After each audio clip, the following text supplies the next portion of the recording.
All right, we should be live, and then do I need to do the? Oh, you already did it. Okay. Of course, you already did it. Of course, you already did. Did Are you you talking publish about? it? Did you publish it? Yep. Okay, cool. All right. I don't even know why I ask anymore. uh, We've all right. got Jess, Mal, and Eddie's here, and Katie's here. Hey, Jess, Mal, and Katie. How are you guys? We are doing awesome. We are doing very. We have had a very, very, very busy couple days in the weekend, and it has been crazy. Like, I just cannot. Like, it's so. While we're waiting for people to come in, we should. I just want to say that we have come to the end of the process of like writing all the core mechanics and doing the main editing and everything, and so we're just it's been an exhausting adventure, but I'll tell you that it's so exciting to see it come together. And Ella and I were just looking over the I'm sorry if you hear my dog coughing in the background. Can you hear that? Can you hear it? Okay. Like I don't It's understand. Like if I walk away a little bit, the camera this doesn't hear. If I walk away, it doesn't. But the dog could be in the other side and be coughing up a lung, and everyone hears it. So whatever. oh Um, man. but anyways, we were just looking at the cover art, which is really Mhm. amazing for this, and there's just so much going on that you know, like Yeah. What they don't tell you about, so there's I don't want to spoil everything, but the book is very long. I mean, very, very, very, very long. And so what they don't tell you about that is like we've been like really excited, like, oh, this is so great, like it's so long, it's so beefy, we're so excited for people to read it. And then we get to the point where we actually have to transfer it to a usable page. And it's terrible because it's so long, and you just think you could format the whole thing, but you need certain spaces to be more bold or to have different colors, and then it's a whole thing, and you're like, oh man, like what have we gotten ourselves into? Because now I'm formatting something that's like the length of a full novel. and what's funny is that this is the beta version, right? Like we have to go through Yeah. this process again. Someone else is going to do all the layout. I won't make Ella like suffer through that again. But like the it's different than a novel. It's actually as long. It's actually just as long as Fortuna's Rings. It's about Yeah. 55,000 words. So it's got lore. It's huge lore portion of it that takes a huge part of it. So it serves almost like a mini encyclopedia too. So it has all this information in Hmm. it, plus the core mechanics part, which is gigantic and very very No exciting. stories. What's that? No stories yet. No, none of Yeah. the actual like games that you can play. So this is just how to play. Um, and and we keep talking about how we want it to be, entry level, and it is. But there's just so much you can do. So it's not like, oh, all these rules you have to memorize all of them. It's more like there's so much that you can do, and the world is so full, and there's so many places you can go to that there's it's just so big. It's so much bigger than a beta should be. Yeah, it's just really exciting. So now that we've got everyone coming in, I would love to show you. There's so much stuff that I would just love to throw on screen, and I can't. But it's so exciting, and it's just the culmination of all this hard work is coming together. So, and as always, I have to thank. Oh, wait, you're over here. I have to thank Ella over here because she has just done an incredible amount of work to put this together. Um, well, it's good to see everyone. I think we're about 5 minutes in. I see all our friends are in here, and we've got some folks rolling in here as we get started. So today, Ella, do you want to kick us off? Yeah, so today, I thought it would be a good chance to, as we're sort of starting to get into the RPG, as some of you know, you've probably seen, we're doing this Journeys to Flux Destiny series on our YouTube page. But we're also just sort of nearing the point where the beta is about to come out relatively soon, and so we thought this would be a good time to sort of pause some of our more like crazy fun live streams where we, laugh a bunch and we talk about the lore a little bit. And we have some amazing lore leaders who are often in the Discord, like talking about stuff and giving answers. But this is kind of a point in which, Chris knows a lot about this and can maybe, answer some questions or give some overview. So we're going to talk about the Astral Calendar, which is sort of like the main, both like the time system in Flux Destiny, but also like it serves as the series of major events up until the mainline series, which for a long time is just sort of like, we still don't know a lot about it. There's probably some mystery still there. There's probably some stuff that, will remain a mystery that maybe the historians don't quite know about yet. But there's stuff, that is in there that I think is really exciting and interesting that I have not seen like in other calendars. So I just thought, let's just pick your brain, Chris. Let's just talk about it. And why don't you tell us first of all, just like what is the Astral Calendar and like what's its importance to Flux Destiny? So, anytime that you create a fictional universe, especially one that the more expansive the fictional universe is, the more time you intend to spend in it, the more time you have to spend setting everything up and creating the backbone for all the major events that can come in. Even if you don't know all the details, you need to kind of know certain details. And I wish I had had time before this call today, this video today, that I could have shown you some redacted timeline stuff, because when I do this kind of stuff as a writer, when I'm writing the book and whenever I'm writing the series, it's important that it logically works, right? Like the time has to work. You have to, if a character is at a certain age in 1 year, what are they going to be later? If you know what I'm saying, like it has to make sense. Yeah. If a character is a teenager and you make certain events that they're involved in 20 years before, that doesn't make any sense, right? And it breaks everything. Right. So I, anytime I'm doing something like this, I spend a lot of time preparing the timeline of the universe.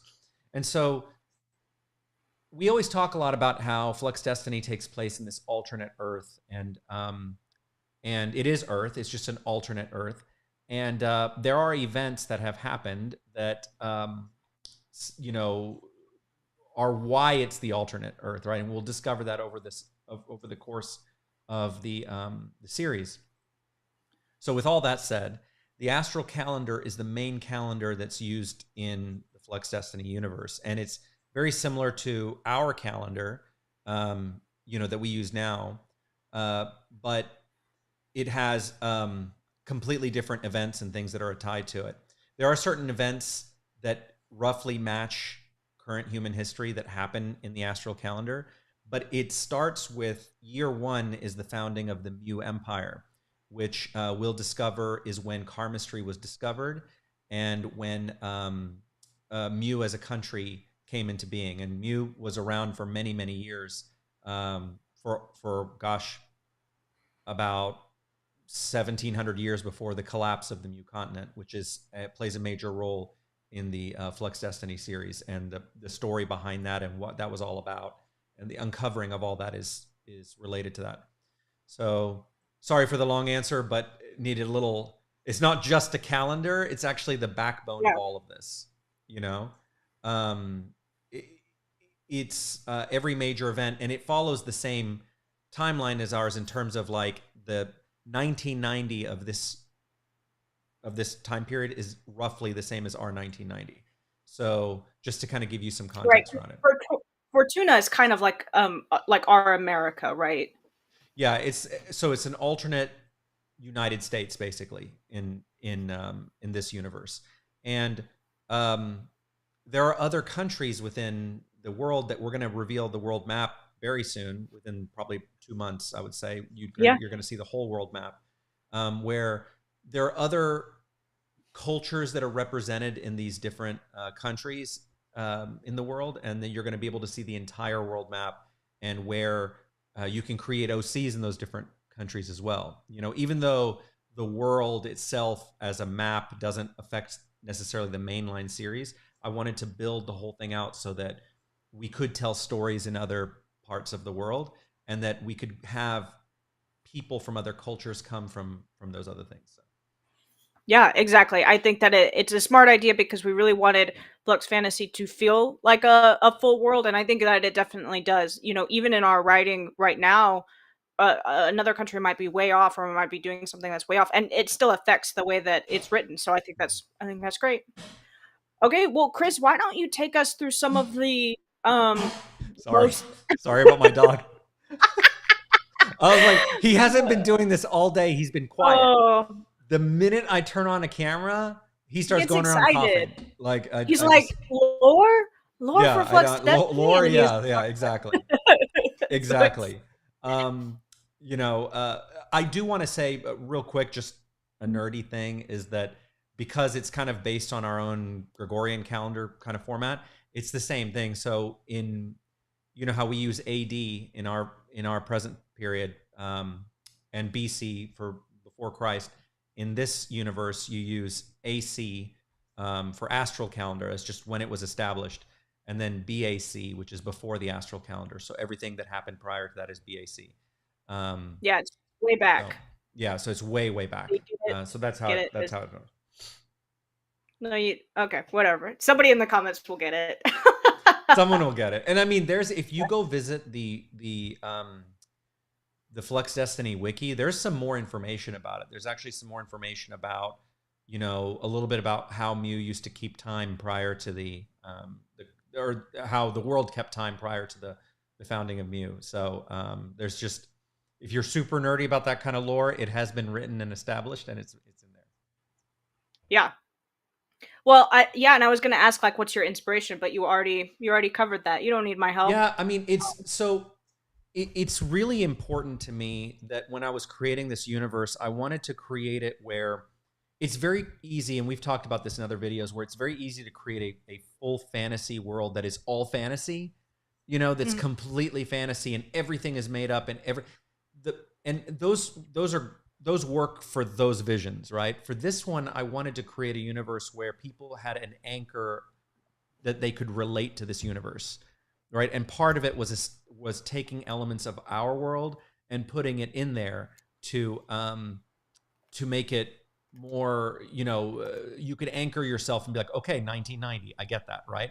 As opposed to another Yeah. universe like I love. I'm a huge Lord of the Rings fan, but you know, my brain automatically wants to make all the connections to our universe, you know, and so I have a hard time with the Lord of the Universe timekeeping, and Yeah. personally, and it's like it's so like I have a hard time putting my mind in context of where things are because it's a huge lore that they have. And I thought by using a similar calendar that we have, that it would be easier for people to have keep reference. No, I think that's yeah, I think that's a great idea. I think that the world is so big as it is that making it more linear in the sense that something we recognize. I think that's always important when you're creating a world that is fictional, is that you have to have a grounding point. It has to be something. You know, you can't just like reinvent everything because then people are learning new languages and all this stuff. And like that is super fun, but there's a point at which like if you have your made up languages, you need to have something else that anchors it. In reality, you know, otherwise it becomes sort of just like I can't even imagine this world. You Yeah, know. and I mean, there's a place for those, like you know, right? There's certain universes that are made that makes sense to do that. And to me, it's Yeah. like I am not a linguist. I'm not someone who's going to go like I'm not going to go create a whole language. And there are some other writer friends of mine who love doing that, and I can understand that because I love Yeah. like maps and stuff. Like I can get the geekiness of that and do it. Yeah. Um, but for me that wasn't important. I was like, okay, I can just take languages, our real languages and cultures, and they're just named differently in this universe, right? Yeah. So it just makes it easier. That's where I wanted to put my time. Yeah. Well, cool. Well, Chris, why don't we start going through sort of the main events of the calendar? Yeah, absolutely. Um, And I can also, since we're about to go through, if you guys go to, I will put the Astral Calendar link in the chat, and you can actually follow through I just put it in there, and you guys can, if you want, if you're interested, you can actually see the calendar on there and see some of the big events that appear on there. Disclaimer before we get started, or warning, or whatever. I am going to be kind of cagey about certain things because I don't want to have spoilers, and so if certain questions come up, then I'm like, it's I have to talk in broad strokes with certain things without spoiling stories. So Yeah, of course. Okay, why don't you start at the beginning? Sort of the year one. What happened before that? Why was it different? um I cannot tell you that because I cannot tell you that because the reason why I can't say that. I didn't know you were going to start with that. Well, I I meant why did they change to the astral calendar? You Oh, know, not. oh, oh, oh, oh. Okay. Well, when when the discovery of karmistry occurred and Mhm. the founding of Mu happened simultaneously at the same time, and we'll learn about all that, and it's very integral to the backstory and everything that happens. Um, Mu became a very, very influential country and Yeah. empire in the world. It was kind of like the mother of all countries, is what. And I don't mean that like, I mean that in terms of so many civilizations spun off of it because it was such a prolific, giant culture that its use of karmistry enlightened the world and brought it out of a dark age, right? And they're the ones who Yeah. um, brought a lot of the cultural elements of Mu that even after the collapse of Mu are still enjoyed in Fortuna. For example, there's like Mu food, Mhm. the noodle shop. That's Mu food, right? Like that's Mu cuisine that's being served. Mu culture, things like that are still preserved, even though the homeland is gone. Yeah. So because it was such a powerful country and such an influential culture, it's the one that set the calendar, right? And it revolved around itself, because Yeah. it was the intellectual leader of the world for a long time. Okay. Well, cool. Okay, so my next question is, and obviously you could just go off and talk about your favorite parts of this calendar, but I have a question sort of at this beginning here. Is we go from one and then 1727, and we talk about Fortuna being founded, but that's actually there's obviously a big gap there. There's obviously a lot that's still to be learned about that section of time. But what I'm fascinated by is this next section, which says the first karmic industrial revolution, which is only like, so it's 27 to 40, right? So that happens really fast. I mean, it's a span of 13 years basically. So does karmistry have a place in which it helped that revolution happen? It does. It's deeply tied with the founding of Fortuna itself, and the founding of Hmm. Fortuna was, and without giving too much away, um, I'm trying to select my words carefully. Um, Modern karmistry that's practiced today and the powering of like devices, like electronics, things like that, using karma and karmistry was the result of um, people who were experimenting with karmistry with the founding of within Fortuna, right? And Right. so for a long time, Mu as a country had controlled karmistry and it had a very tight grip on it, and who could learn it and who could use it, and for the purpose of it was something very sacred to them. And Yeah. so the explosion that you saw in terms of the industrial revolution, the first one, had to do with the introduction of commercialized karmistry by Fortuna to the rest of the Yeah. world. Right? They started using it in ways that normally wouldn't be used by um, by Mu. So it became commercialized, Yeah. and very much like our own industrial revolutions in our own universe, had marked changes on society. Yeah. Well, okay, so my next question is, well, and why don't you go through some of your favorite spots, and then if you hit my question, then you hit it, because I don't want to jump too far ahead because I don't have anything for a while, and so I don't want to miss something that you want to talk about. Well, some of the things like it was funny because when I put this calendar, when I was publishing the public part of the calendar to the wiki, I had to be very like selective on what I was. Obviously, that's why there's a giant gap between the founding of Mu and then Fortuna. Obviously, there's a Yeah. giant gap for that. Um, and then picking things that were more world based as opposed to like that I could point to explain the existence of certain things in the universe. Um, Yeah. to ground a lot of the stuff that happens, the history and things that happen in the narrative. So these things are not spoiler, right? They are just facts, right, that happened in the world. And so choosing those and putting those in here was not as easy as you think, right? So what I Right. wanted to show was I wanted to also demonstrate with this how it kind of lines up with the development of our world, right? Yeah. Is that where our industrial revolutions went a certain way, these industrial revolutions went their own way.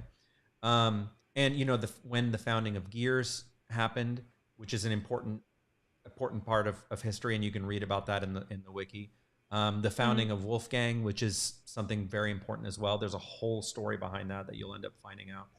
Um, when the Mu Cataclysm happened, which is a deeply impactful moment in the whole world. It was so impactful that not only did it change, did it a whole continent sink, it had other topographical effects on the world, and suddenly Mu, which had been such a powerful country, no longer existed as a Yeah. country, as a going concern, and Fortuna was now the superpower.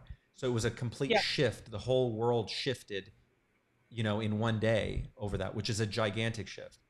Um, but if you notice little things like technology, like some of the stuff that I really love in here that I love is like, okay, when, Flux Destinies were first created, or when the first, karmic electric motor was created, right? And we start seeing the shift Yeah. from electricity to karma, or photographic processes, or, when the telegraph was created. And of course, there's a telegraph, but it's powered by karmistry, right? It's very different. Yeah. I will say for the hardcore people in here who are listening, there are little tiny clues in here that I left in here that will make sense later. Like you'll go, oh, I see. Like you're gonna see something in here. You're gonna go, oh, that's interesting. And Yeah. there are things that I've kind of hidden in this little calendar that may look, benign, but have our little connect to the bigger mystery of what's going on. I also think it's important to understand that clock bots have been around for a while. Yeah. They've been over 100 years, about 110 years, something like that. They've been around Yeah. in this universe.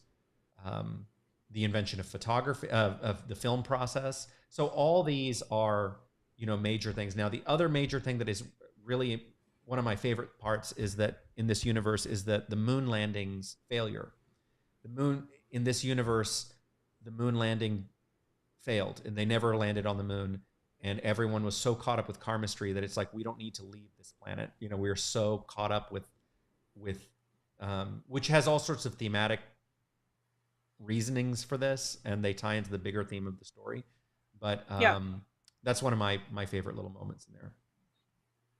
Yeah. Okay, so I have kind of a world building question, and it involves not necessarily the calendar itself, but the way that the calendar, I mean, obviously we know that the calendar has an impact on the story. The characters I'm sure don't know that necessarily, but like, they're living through events, right? How do people in Fortuna or in this world in general, how do they interact with this calendar? Do they do they learn it really well? Like, because I feel like when I learn history, I just like I'm learning a bunch of old dates and stuff, and I really love history, but I know a lot of people are like, history, boring, boring. Is this part of their schooling that's like really instrumental, or is it just sort of like, yay, Fortuna all the time, forget about that stuff? How is Um, history sort of shaped? I think you need to think of it similar to how we write history in our universe, where history is written by the winners, and Right. right? And there's always, you have to always think that, take history with a grain of salt, that it's going to be framed a certain way by the people in control. And so, you know, obviously, like when you, if you're in Fortuna and you're in public school in Fortuna and learning about Fortuna's history, you're going to learn it very similar, at least to how I did whenever I was a kid, Yeah. from a very patriotic, standpoint, right? And that's Yeah. just natural. Like if you go to any country, usually that country's, um, whether they want to call it or not, it's a sort of propaganda, Sure. uh, the way they phrase their own history, because they're going to put it in the most positive light. So Yeah, so if we're looking at the calendar right now, are we seeing it from sort of a more general standpoint, or are we seeing it from a Fortunan standpoint? I tried to write it pretty non-biased. In my opinion, it's supposed to be just from a factual standpoint. Yeah. So I left it pretty factual. I wouldn't look at this as a Fortuna timeline. Okay. This is a bigger picture timeline. Cool. I saw in the comments a second ago there was a certain areas of science and technology have suffered because of the existence of karmistry, and that's a great question, because the moon landing is a great example of that, as I was mentioning earlier. Is that humans have really turned inward in this world because of karmistry, right? Is that they can they can do so much with it to distract themselves and create all sorts of fake escape worlds, right? That they don't need to they don't feel the need to reach out because they're distracted, Yeah. with their own technology. So like I would say, if I got really deep into the lore of the universe with some of this stuff, I would say that electricity did exist, right, in the traditional sense, but it was taken over by karma and karmistry that took over and replaced it. So certain things that we would know in our universe, no longer don't exist the way we know it here, because it's powered by different things. But I would say Yeah. in general, certain things, like in general, most sciences and technologies exist, that you would find here. Yeah. Okay, so I have a question, and forgive me if it's something that if we have to just stop me, but I see on here, and I'm obviously just skimming it a little bit, but there are no like super major wars. Is there anything that you can talk about that was like maybe because we had two big world wars, and those are not one of the only things that I feel like is not really reflected in this calendar that matches with our timeline. Is there anything there that you can give us insight on, or did they just not happen? Is this Um, it's funny you bring that up, because I'm trying to think how to put this without too much spoiler. I'm There is sorry, Chris. I'm there genuinely is sorry. it's very astute. You're very astute to notice that. There are certain conflicts, like there is the equivalent of the Cuban Missile Crisis does occur in this world. Mm, There are certain events that happened. Um, the Izar region of Fortuna became part of Fortuna because of a conflict between Wufang and Fortuna, for example. There are some major wars that happened at that. I don't want to say anything more about the other okay. things, but it Right. is very astute for you to pick up on that. Okay. And there's I'm this sorry, whole Chris. no. I'm so excited that you brought that up, because one day I'll be able to speak about the alternate version of how things were going to go, and they kind of Yeah. tied into some of those things that I use as a basis. So you're asking things that I'm like, oh no. And see, I'm getting better. I'm getting Oh, better that's at good. not You at are. not talking, at keeping. I'm trying to keep my mouth shut. So Well, Chris, I'm very proud of you. If you guys haven't noticed, we did not plan these questions, obviously, because we are reaching dead ends with some parts of this calendar. But it's really good because what it means is that there's so much to discover. What's so amazing is that it's not a world in which history does not affect the events of the mainline story, which I think is so important. It is things that are happening are not isolated. There are events that have are unfolding just like our world does, where we're living in historical moments every second. They just keep going. So I think that's really important. I think that's really good world building. No, I appreciate that, and as I look through the some of the comments, I see Gabriele, who's here with us. Hey, buddy, uh, was asking about Christianity and religions. If the does that mean religion is not something important? So that's a really good question. I get this asked about this often. So the major religions do exist in this world in kind of different forms, but they don't have the same impact. Just like when you look at our history, the Catholic Church had a huge impact on world history for many years. It's taken a different seat in this world, right, to karmistry and mu. So it's a whole different. While religions do exist and that are similar to ours here, they don't play the same center stage that karmistry does, because what and mu karmistry and Mu's beliefs, and we're going to learn about some of Mu's beliefs in the first book. We're going to learn about this that are very central. Is that it was a religion in and of itself. It was a way of, a spiritual, a spiritual culture, right? That Yeah. was the foundation. So where Christianity here played such a major role in this universe, the Mu culture, which is built around karmistry and these particular philosophies that we'll learn about, they impacted the world far more than any religion did in this universe. Yeah. I love it. I think I love this world building talk. That's what it's sort of turned into. And I really love it.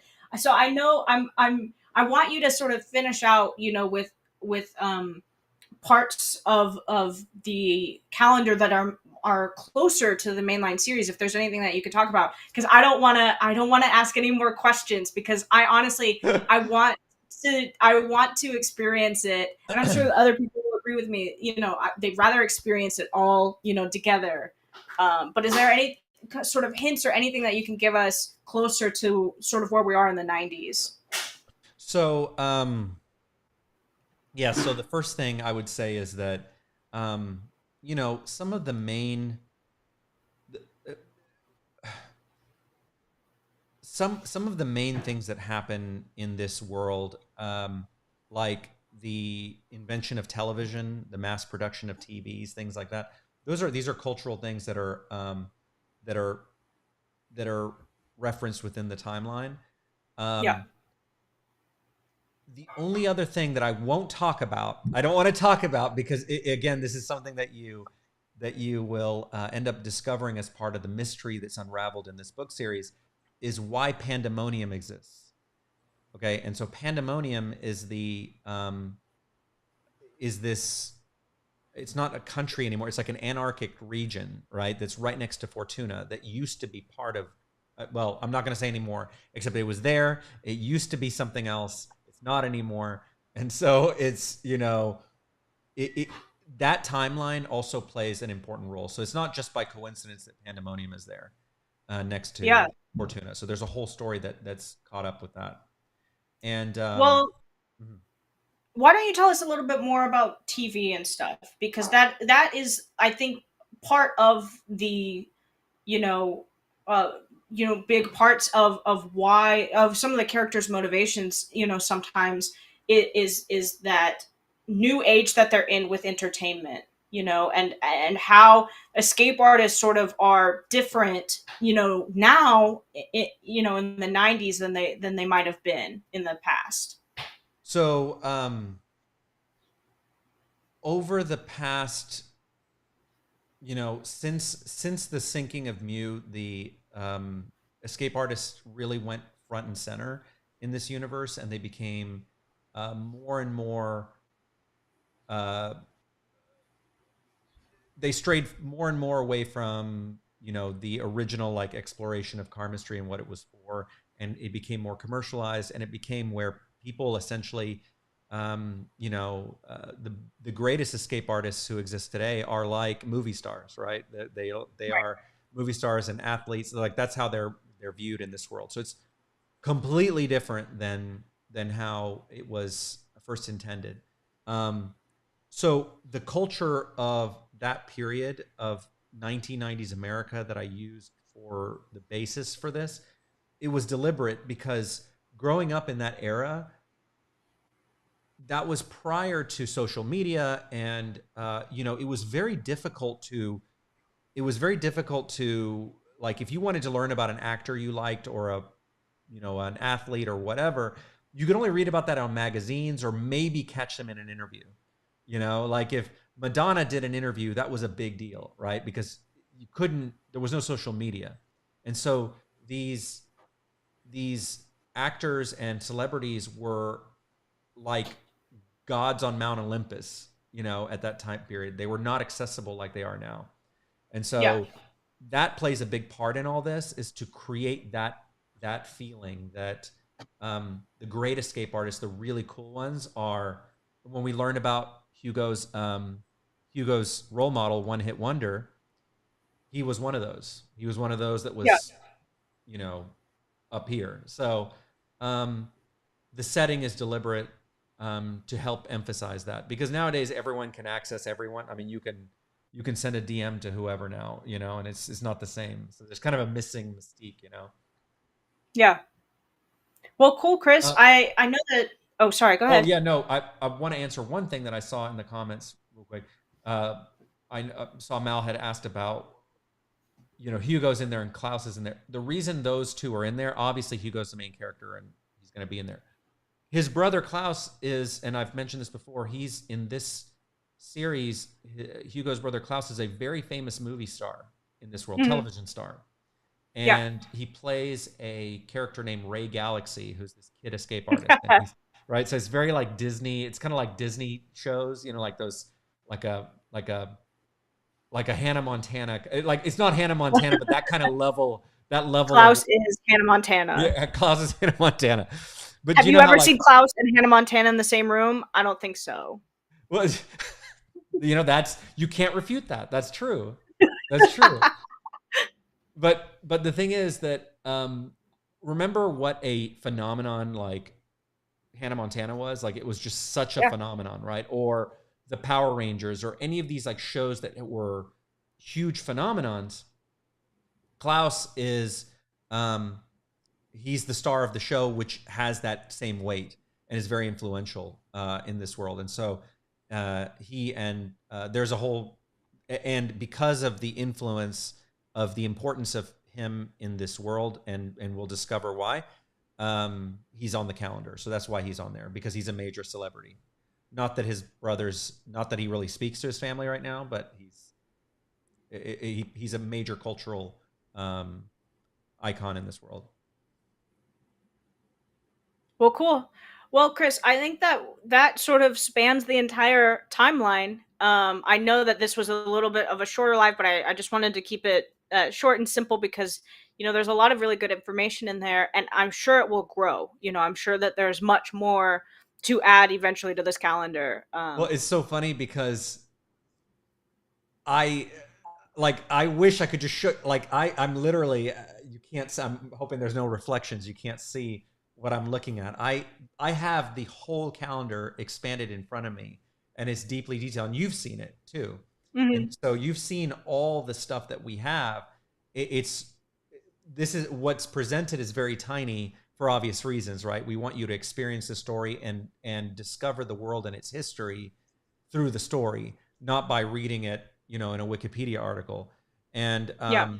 as the books begin to roll out, the new books, we will update the calendar with stuff that will have appeared in the books so that we can keep up with it. And then when the series is complete, the mainline series complete, you're going to step back and go, "Oh my god." And let me tell you, everything is purposeful. Everything has been um, carefully positioned in the timeline for a reason. Because when we get to the end of this, none of everything was intended. None of it was me going, "Oh, that would be cool. Let's do Yeah. this and screw up everything that was done before.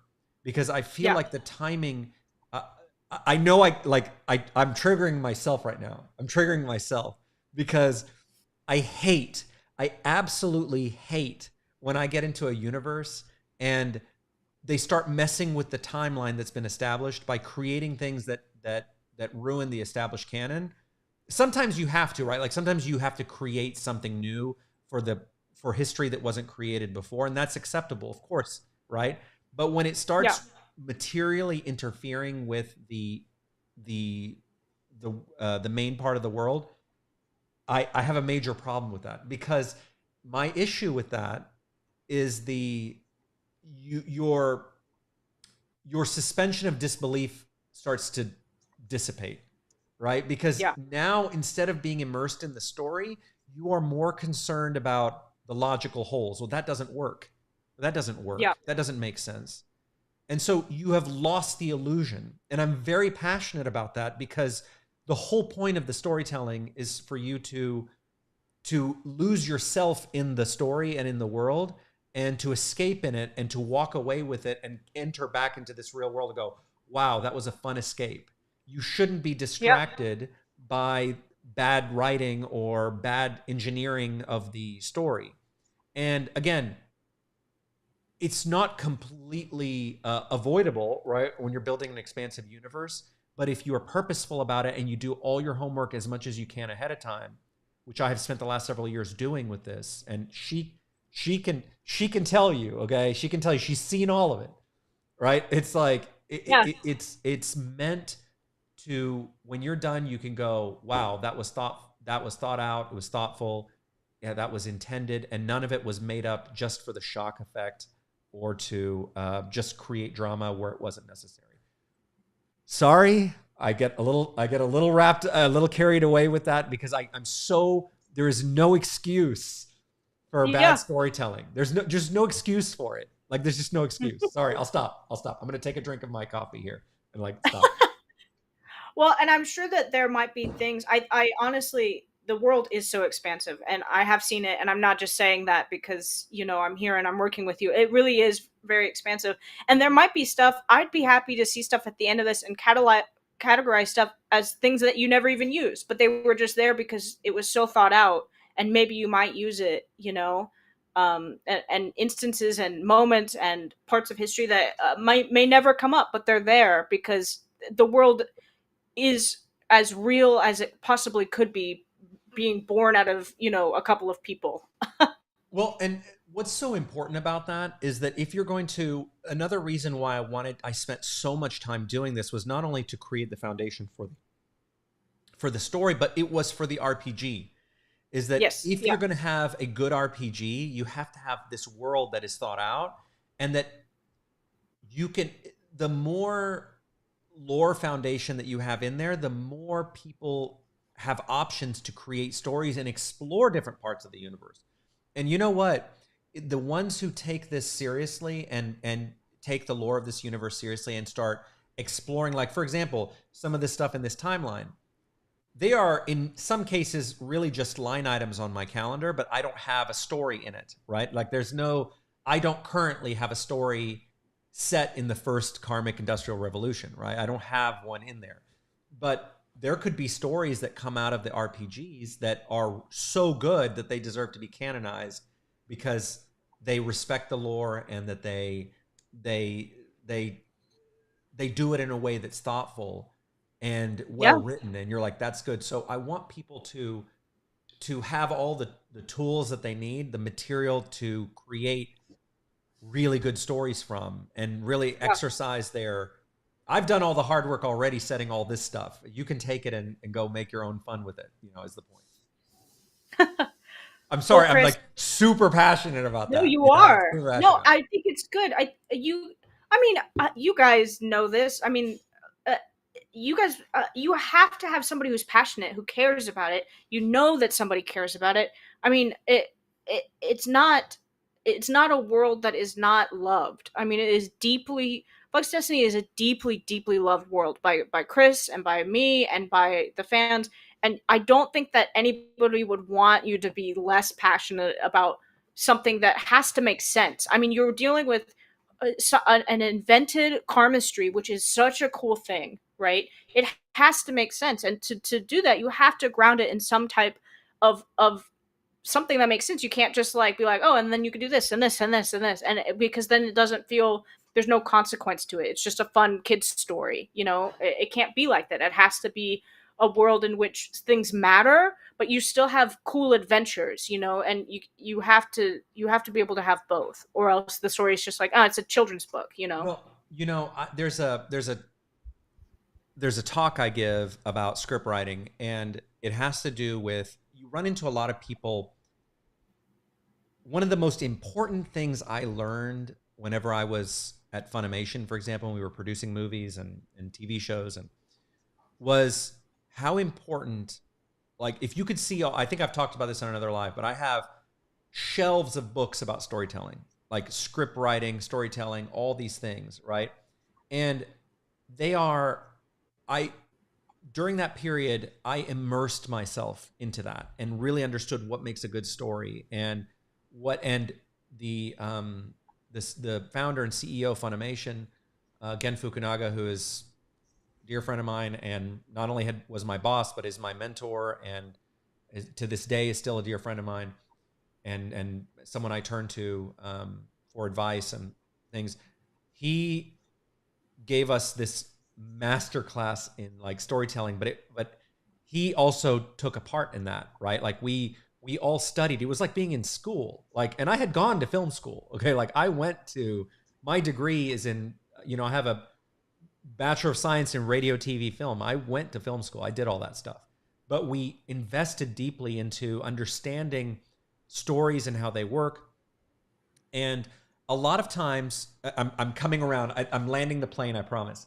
So coming around to what you were saying earlier, a lot of people, when you were saying about like certain rules or things that are in place, a lot of people, the wrong attitude to take whenever you talk to a creative person and you tell them, okay, here's a format that I want to work with you, I want you to work within, or here's a budget that I need you to work within, or whatever. And their first reaction is that you're stifling their creativity, right? By doing Yeah. that. That is the first big warning sign, okay? Because in my opinion, hurdles and restrictions are what make you creative. And having a complete blank slate with no controls, no, you don't have to worry about money. You don't have to worry about anything. Hey, all you have to do is look at the recent Disney movies. Okay. They had budgets bigger than anything before, and they are creatively bankrupt. Okay. Money Yeah. had nothing to do, and money could not make them successful for their, in fact, the more money they poured into them, the more those movies bombed. I say that because as a writer, you when you create commercially successful storytelling, there's a reason why stories follow a certain format. It's because it's rooted in human storytelling history. It's not something that was created by the studios or whatever. No, this is a form of storytelling that people are familiar with, right? There's the 3-act process is something that people know and are familiar with at a subconscious level. And so when I talk to other writers, when I used to hire writers to write movies for me, and I remember like during the interview process when I was going to select a writer, if they started having problems with story structure being a hurdle on their creativity, no, I'm not hiring you. because Yeah. because you look around you. Every car has 4 wheels and a steering wheel, and they all look different, right? Yeah. They all generally look different, right? And there's some really cool ones Yeah. out there. So that's an example to it. So that was my TED talk. Sorry, I just when we talk storytelling, that's like my thing. Like I just Yeah. there's no excuse. There's no excuse for it. I mean, well, but if you think about it, the Astral Calendar is the backbone. As much as it's something that's just a tiny part of the wiki, or we barely even talk about it, it's the backbone of the world. It is the timeline. You know, it is the events that have occurred to lead us to the point, and they're important. You know, Hugo, without it, you know, Hugo's not born. There's not places for it, and so, Well, yeah, see, what's important about that is that when you're writing something like this, especially something as big as this, Mhm. Like, we're gonna have to do a video where I show like a redacted calendar, something. Like, I have to show a version of this so I can explain it. But I have versions of the calendar. I do this on a spreadsheet. I have this giant Excel Mhm. spreadsheet that has like calculates people's ages, right? So I know how old characters are at certain major events to make sure that they can be certain ages at, at the right time. And it forces you to put things in perspective. The point you're making is very important. The calendar is a major storytelling device, right? It's not just a calendar. Like, if you look at Yeah. it just from a superficial level, people go, "Oh, that's so nerdy and that's stupid," and not stupid, but like, this nerdy, and like, no, time is the storyteller. Like, that is the backbone of this universe. You have to have that straight.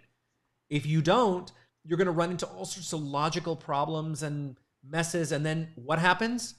What did I say earlier?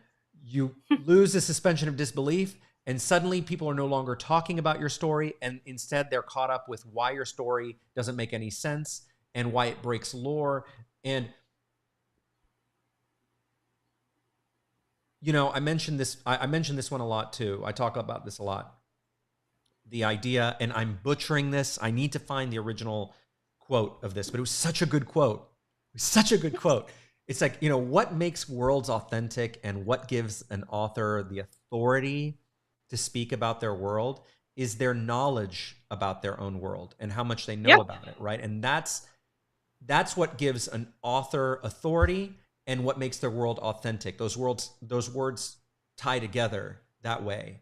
And so, I'm, by no means like perfect at it, but I strive to it, right? I strive to it. Like, in this day and age where we have people who are like, push button, we talk about this a lot too, the push button content, right? You can create anything with AI, like, just by push a button.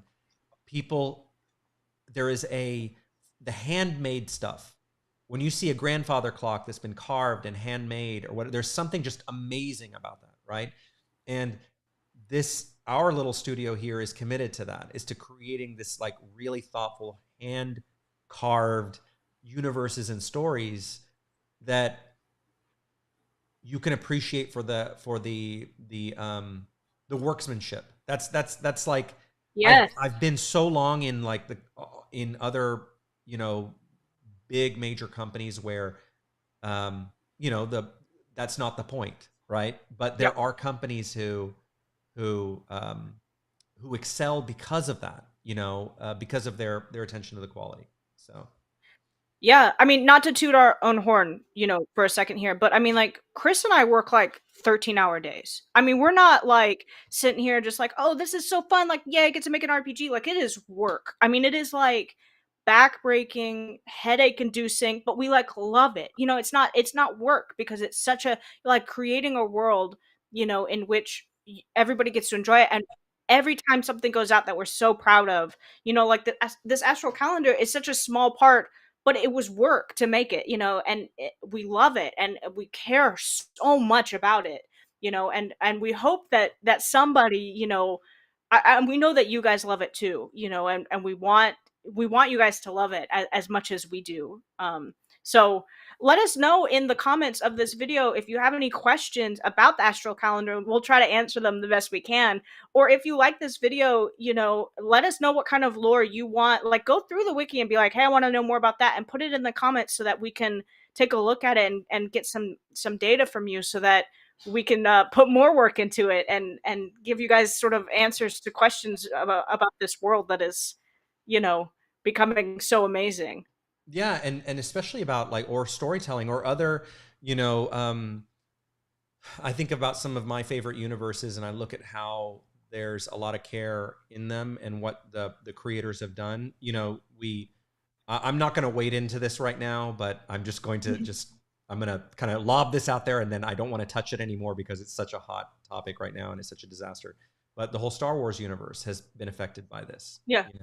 Um, there is a lot of there's a lot of canon there that was like worked very hard to be put in place, that is like, it's when you no longer have the people who where it originated with, it's now a product, right? So it's not treated the same way. And Right. so, it I just think that there's a um, when you talked about the amount of time that we put into this, I can't tell you how many hours I have put into this over, like, I tried to calculate the other day. I was like, I have been working on this for many years, since the beginning, since the origin, which, by the way, if you're on the email list, you should have gotten the little, we gave a gift out today, which was like this little mini art book that we sent out that Ella had masterfully put together. It was this beautiful little book. and and it was, what's so funny about this little book is that I there was a lot of art in here. I was like, Ella, I'm only showing you this. I was like, no one else has seen some of this. It's so ugly and old. And I was like, I was having an artist moment and I didn't want to share it. Mhm. And Ella was like, of course, she knows how to handle me. Okay. She knows how to, she knows how to manage her boss. Right. So what does she do? Yeah. The next morning I wake up and there's this little book, like, oh, look at this. What do you think? And I'm like, fine, put it out there, you know, like, and I swore in the video, I was like, no one is going to see any of this stuff. No You one, did. you know?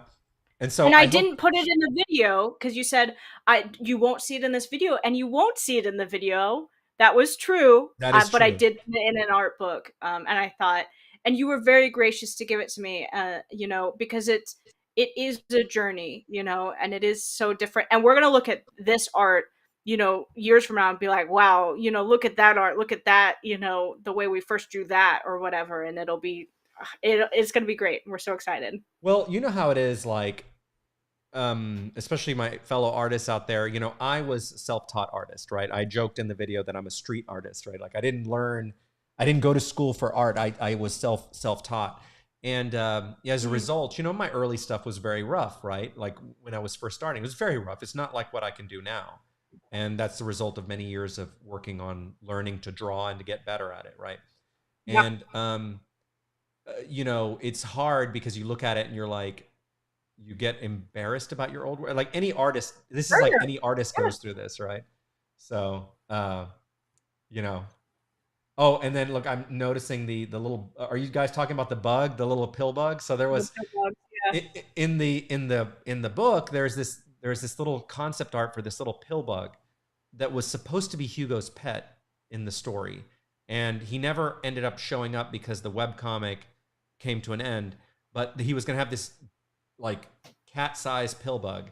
And I had totally forgotten about. There's so much I had forgotten about that Ella, when she was making me go down memory lane with this, I was going through and I was like, this is, I was like, I forgot about this. And like each one of those things, the amount of time that went into them is just, you know, like time is the only thing that's going to make you better. Time and commitment to, you know, to doing it. So I don't know. I just, you made me Yeah. go down this memory lane that I was like, when I was done, I was tired, dude. After I read all that, I Yeah. go, I'm, I'm tired. Why am I doing this? Why am I doing this to Well, myself? it's an important part of the journey, just like the astral calendar is our history. Those art pieces, as much as we might not like them, are a part of our history. And they turned into what the characters are now. And so I think that they're very important. And in fact, if you guys want more art of old art, you should let us know, because apparently there's a lot more in the vault. There's a So huge. We're actually going to work on some art books, and we've got what you saw was just a tiny fraction of that stuff. And what I liked about it after going back and seeing it and kind of getting over myself and putting it out there was that what I hope that people walk away with that is that if you are creating your own story or your own universe or your own video game, your own book, your own composition, musical composition, your own, whatever it is, right? Whatever it is you're building, not settling for the first thing that yeah, comes to your mind is what I want people to take away from that. And why it took many years for me to, like, I just couldn't settle because it wasn't right here. I was like, this is not my vision. It's not my vision. This is not right. And I need to keep working on it. And I have to throw some stuff away, you know? And when you see, like in the PDF art book, there is right at the beginning, It's so bad. It's so embarrassing. The art is so bad. Like it's so bad, but it's you can see when I first started trying to draw human characters, which Yeah. I used to draw like, you know, cartoon animal stuff. Like that's the stuff I did, right? Like you know, I had a web comic about squirrels in a rock band. You know, it was very different. And so I had to learn how to draw people. And my initial people were so I don't know how I allowed her to put that in that book. Like that's the one thing I was like, this is so awful. But It wasn't. I know. But I'm gonna say a but here. But that has to be appreciated as part of the journey. Is that you have to look at it and go. When I was okay with sending it, was that I was hoping that it would give some inspiration to other people who are just starting out to go. It's okay if you think you suck. It's okay to just do it. And one day you're going to look back. You shouldn't compare yourself to other people, right? Which is what we all end up doing one way or another. Uh, you compare yourself to previous versions of yourself, right? And that had a big impact on me as a person, was coming to realize that when I see other artists, like there's some amazing artists out there who I just really admire. And I see their work and I'm like, wow, they're just so cool. But I used to get jealous of artists, you know, like I'd be like, I want to do that. You know, Yeah. like why is mine suck and theirs is so good? But the change in my attitude toward that was had a, and when I changed my attitude toward that, I started getting better as an artist because I started appreciating them for their own journeys and realized they had their own journeys and learning from them, you know? And so if you don't have the PDF, if you're not on the email list, if you join the email list, you go to fluxdestiny.com/subscribe. It gets delivered to you. It should be delivered to you. We just added it, so if it doesn't show up for some reason, because we have an automated thing that does it, write back or DM us or whatever, and we'll make sure you get the PDF in the meantime. So anyways, yeah, I'm just so glad that you fished that out of me and forced me to put that out there, you know, because I don't know. Yeah. Well, this ended up being a little bit of the history of Flux Destiny as well. So if you haven't seen our series on it, it's about to wrap up this next week. So please go watch them. They're a lot of fun, and there's art in there from the PDF as well, and some other art that's not featured in there yet. And so look at that and look at our wiki. And if there's any questions that you guys have, please let us know, because we're obviously all about history here. We're all about lore. There's lore about us, about us as a company, but then also lore about the actual world that we're building. And honestly, like it's so great that we can have these conversations. So if there's anything you want to know about, let us know, because we obviously love talking about this, and we could talk about it forever and ever and ever, and just go on and on and on about it. So please let us know. Like, we're so excited. We want to know what you guys think, what more you want to learn about. Yeah. So Chris, any final thoughts here? No, just that after I get worked up like that, I have to like lay down and go calm down. Like I get so worked up about it, you know, like I just so worked up because, you know, and I hope that passion, and I love people who share that kind of passion.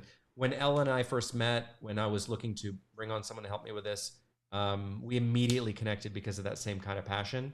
You know, and her, when we were building the RPG, that's how we were able to do the RPG so quickly from my initial concept, was because of Ella's passion too. So I just love working with other people who have incredible passion, like who are other artists, other writers. One of them, my friend here, Gabriele, who's on here with it, he did this amazing Hugo piece that I commissioned from him. And I love his art so much that we're using it for something, and you'll find out later. But, you know, I've worked with many other artists. I love working with other artists too, who are really passionate, who, it doesn't always have to be my art. You know, it can be other artists bring a different flavor to the world, and they bring something different, and it's just fun to work with other artists. I find myself commissioning other artists and bringing in other writers to help too sometimes. So I just love that. So anyway, that's just me rambling now. That's the aftershocks of my passion, you know, participating. So, but we should probably I should probably let people get back to their lives. So Yeah, well, thank you guys. This week we are featuring fan art. So if you have any fan art that you really like, that is Flux Destiny related, please send it to us. Probably Twitter is the best place to do it, but on Instagram, and just tag us and let us know. And because this Wednesday we're going to be doing sort of a showcase of all of our favorite art pieces, and we're just going to be throwing a bunch up, and Chris and I are going to be going through them and talking about what pieces we like about them, and how they inspire us into the world. So yeah, thank you guys for joining us, and please let us know. I mean, we love your comments on our videos, and especially on the ones about lore. Like, let us know what you guys think, and especially if you have any questions, or go to the Discord and let us know. We're always there and always ready to answer stuff. So and yeah. if you happen to be watching and you're not on our Discord, there's a little thing at the bottom. Oh no, never mind. I forget, it doesn't show up on this screen. There's if you go to fluxfandom.com, there's it'll take you straight to our Discord server. So if you're not there, you should definitely go to our Discord server where you can meet all these folks and our lore leaders and Ella and I pop in too to talk. You should also go to fluxfantasy.com if you haven't already and sign up for the alerts for the RPG. And definitely subscribe to this YouTube channel because we are just pumping out stuff like on a regular basis. So, would love to have you guys join that and join the list so you can get the art book. So that's it. I've plugged everything. I need to Yep. plug. So, all right, guys. Well, thank you so much for watching. I hope you guys had a great night. We will see you on Wednesday. There and and then I think Friday we have a Patreon live. Is it Friday? No, on Thursday. On Thursday. Thursday. See, what do I do without her? I don't even know. I can make fictional calendars. I can write fictional calendars. I can't write real world calendars. So she does my astral calendar in real life. But love you guys. We'll see that. I'll see you guys on Wednesday, and we'll see our patrons on our Thursday live. So have a great one. Good night. See you guys later. Good Bye bye. night.